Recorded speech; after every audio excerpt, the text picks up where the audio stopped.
नवीन दिशा आणि आत्मविश्वास मिळाला आहे।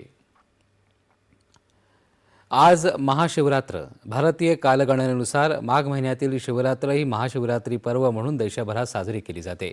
राज्यातील ज्योतिर्लिंगांसहित विविध शिवमंदिरांमध्ये आज बेलपत्र वाहून मनोभावे भगवान श्री शंकरांची आराधना केली जात आहे। पुणे जिल्ह्यातील श्री क्षेत्र भीमाशंकरमध्ये मध्यरात्री 12 वाजता जिल्हाधिकारी जितेंद्र डुडी यांच्या हस्ते शासकीय महापूजा करण्यात आली।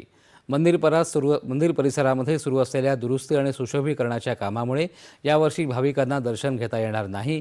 गर्दीमुळे कोणतीही आपत्कालीन परिस्थिती उद्भवू नये यासाठी प्रशासनाने भीमाशंकरला दर्शनासाठी न येण्याचं आवाहन केलं आहे। तर नाशिक जिल्ह्यात त्र्यंबकेश्वर ज्योतिर्लिंग मंदिर परिसरातही आकर्षक सजावट करण्यात आली असून संपूर्ण परिसर भक्तिमय झाला आहे। मंदिर प्रशासनाने भाविकांसाठी विशेष व्यवस्था केली असून सलग 41 तास मंदिर खुलं ठेवण्यात येणार आहे।